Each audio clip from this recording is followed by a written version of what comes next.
మనం అనుకున్నట్టుగానే గౌరవ ముఖ్యమంత్రి గారు రేవంత్ రెడ్డి గారిని నిన్న సాయంత్రం కలవడం జరిగింది. ఈడబ్ల్యూఎస్ కోటా ద్వారా బీసీలకు నష్టమవుతున్నటువంటి విధానాన్ని ఆయనకు వివరించడం జరిగింది. సార్ మూడోసారి వచ్చి ఈ అంశం పైన తమకు నివేదిక ఇస్తా ఉన్నా, కానీ ఇప్పటివరకు చర్యలు లేవు అని చెప్పడం జరిగింది. సో ముఖ్యమంత్రి గారు కూడా ఇదేందో చూడండి అంటున్న వాస్తవానికి ఆయనకు కూడా అవగాహన లేదన్నట్టునే ఆయన చెప్తా ఉన్నాడు. ఆయన చెప్పిన దాన్ని బట్టి మరి ఈ ఈడబ్ల్యూఎస్ కోటా ద్వారా నష్టపోతున్నటువంటి బీసీలు, ఎస్సీలు, ఎస్టీలు అండ్ ఓసీలు కూడా ఓపెన్ కేటగిరీలో రావాల్సినటువంటి పోస్టుల విషయంలో కూడా వాళ్ళు నష్టపోతూ ఉన్నారు.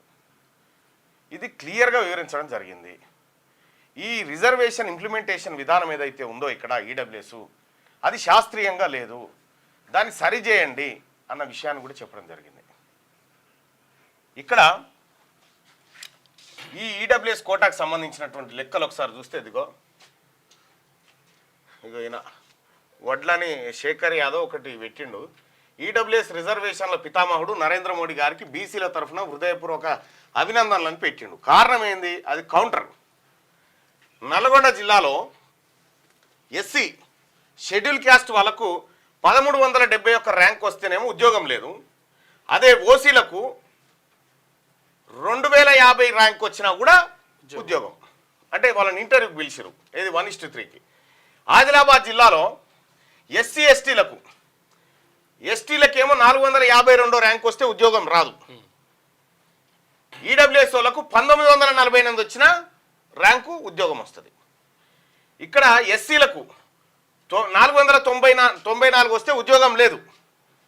కానీ ఈడబ్ల్యూఎస్ వాళ్ళకు 1948 వచ్చినా కూడా ఉద్యోగం వస్తుంది. ఇక్కడ మెదక్ జిల్లా తీసుకుందాం. మెదక్ జిల్లాలో బీసీడీలకు అంటే ముదిరాజులు, యాదవులు, మున్నూరు కాపులు వీళ్ళందరికీ 179వ ర్యాంక్ వస్తే ఉద్యోగం రాదు. కానీ ఇదే మెదక్ జిల్లాలో ఈడబ్ల్యూఎస్ వాళ్ళకి 591 ర్యాంక్ వచ్చినా కూడా ఉద్యోగం వస్తుంది. ఇక్కడ హనుమకొండ తీసుకోరి.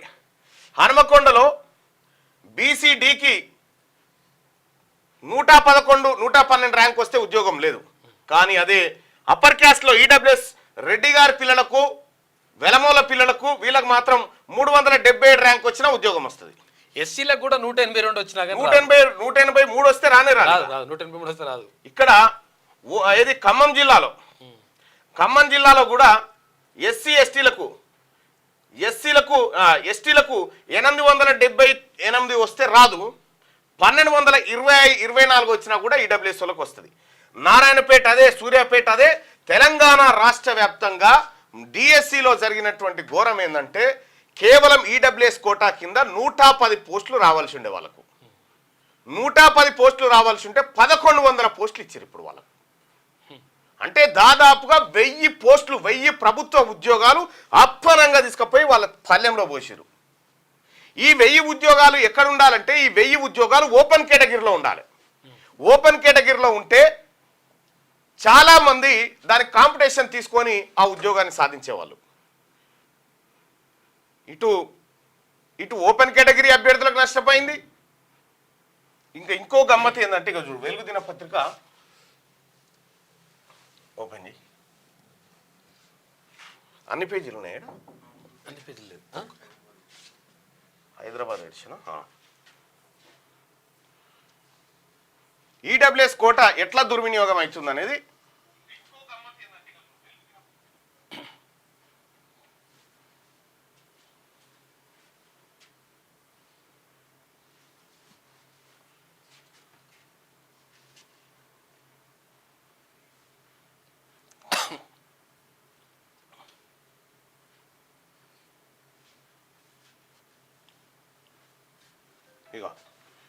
టీచర్ ఉద్యోగం కోసం దొడ్డిదారి ప్రయత్నాలు. అర్హత లేకున్నా ఈడబ్ల్యూఎస్ సర్టిఫికేట్ తీసుకున్న క్యాండిడేట్లు ఆఫీసర్లకు ఫిర్యాదు.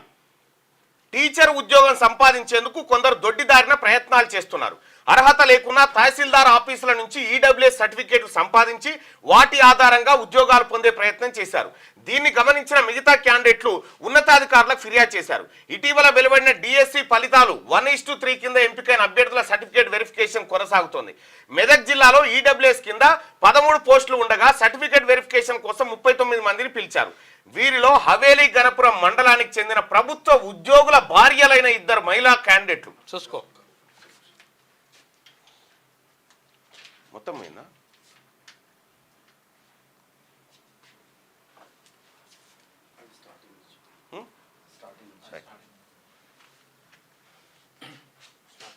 రైట్. ఇక్కడ టీచర్ ఉద్యోగాల కోసం దొడ్డిదారి ప్రయత్నాలు. ఈడబ్ల్యూఎస్ ఎంత మోసమో ఇక్కడ చూడరు దొరికిరీడ. అర్హత లేకున్నా ఈడబ్ల్యూఎస్ సర్టిఫికేట్ తీసుకున్న క్యాండిడేట్లు ఆఫీసర్లకు ఫిర్యాదు. టీచర్ ఉద్యోగం సంపాదించేందుకు కొందరు దొడ్డిదారిన ప్రయత్నాలు చేస్తున్నారు. అర్హత లేకున్నా తహసీల్దార్ ఆఫీసుల నుంచి ఈడబ్ల్యూఎస్ సర్టిఫికేట్లు సంపాదించి వాటి ఆధారంగా ఉద్యోగాలు పొందే ప్రయత్నం చేశారు.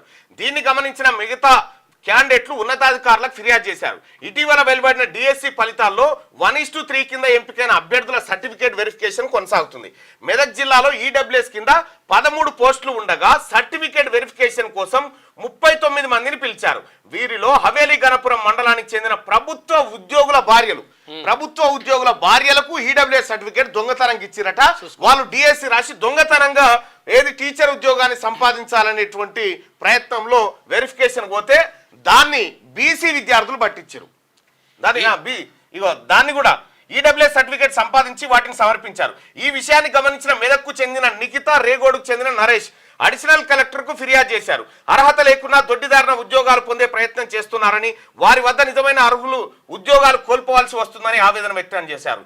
వీళ్ళకి రావాల్సినటువంటి ఉద్యోగాలను, వాస్తవమైనటువంటి నిరుపేదలకు ఈడబ్ల్యూఎస్ పేదలకు రావాల్సినటువంటి ఉద్యోగాలను దొంగ సర్టిఫికేట్లు పెట్టి కొట్టుకపోతా ఉన్నారు.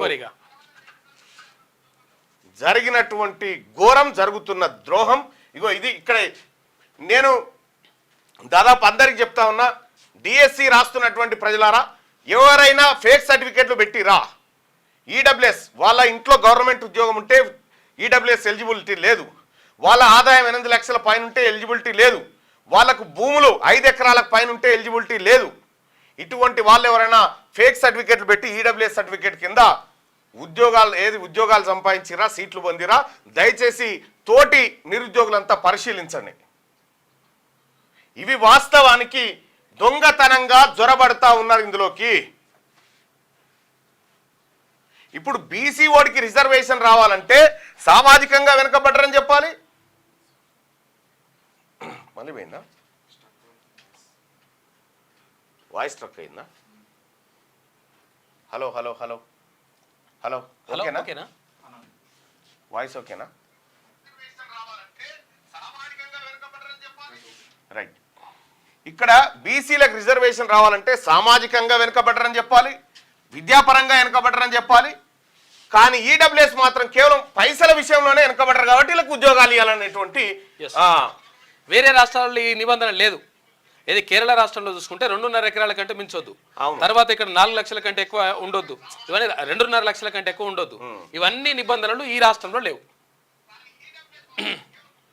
దీనివల్ల అగ్రవర్ణ పేదలకు కూడా నష్టమే జరుగుతుంది. నిన్న ముఖ్యమంత్రి గారిని కలవడానికి పోయినా కదా, బీసీ ఎమ్మెల్యేలారా రర్రి అని పిలిచిన కదా, ఒక్క ఎమ్మెల్యే రాలే. ఆలేరు ఎమ్మెల్యేకు ఫోన్ చేస్తే ఆయన నేను ఏడికి పోతా అన్నాడు, ఇది విజయవాడ పోతా అని చెప్పిండు. విజయవాడ పోతున్నా, దుర్గమ్మ దర్శనానికి పోతున్నా అన్నాడు. ఎన్ని గంటలకు పోతున్నావు అంటే 3 గంటలకు పోతున్నా అన్నాడు. మరి 2 గంటలకు కలుద్దాం రా అంటే ఇక నువ్వు ఉన్నావు కదా అన్న అంటాడు. సో అట్లా నా న్యూస్ కట్ అవుతుంది అని చెప్పి. ఇప్పుడు వస్తుందా వాయిస్? క్లియర్గా రావట్లేదు అంటున్నారు. ఇప్పటికి కూడానా?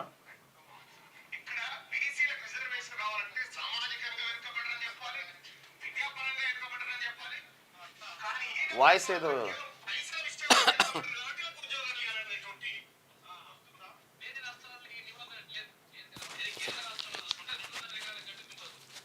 హలో హలో హలో ఇగో ఇప్పుడు చూడు. Hello hello hello right. No voice రావట్లేదా? హలో హలో నువ్వు మాట్లాడకన్నా. హలో హలో హలో ఇప్పుడు ఓకేనా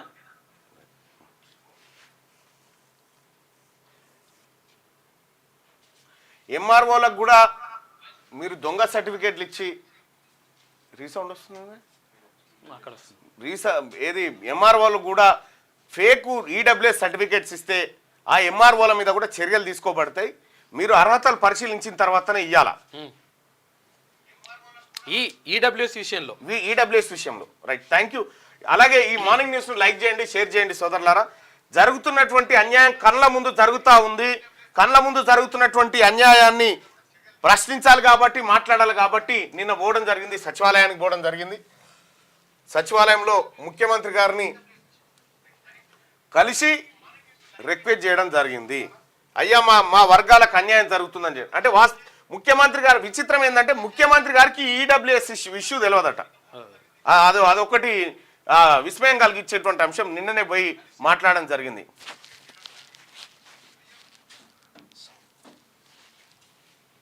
కానీ ఈడబ్ల్యూఎస్ 1948 ర్యాంక్ వచ్చినా కూడా ఉద్యోగం వచ్చింది.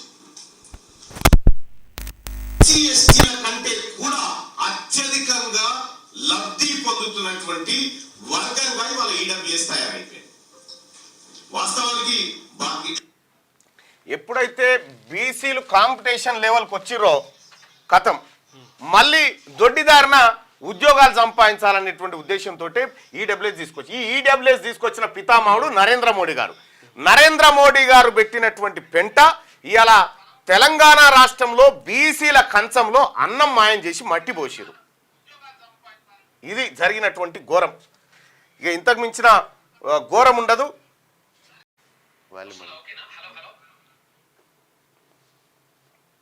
Okay, right. ఇక్కడ బీసీలకు జరుగుతున్నటువంటి అన్యాయం ఇగో ఇది పట్టబాటిలి. ముఖ్యమంత్రి గారికి 3 సార్లు నివేదిక ఇచ్చిన తర్వాత ఇది ఏందో చూడండి అంటే విచిత్రమైనటువంటి అంశం. వాళ్ళకి తెలిసినా కూడా సపోర్ట్ చేస్తలేరా ఏందనేది నాకు అర్థమవుతుంది. అధికారులు ఏమైనా పక్క పెడుతురా మరి? అధికారులు ఎందుకు కథ?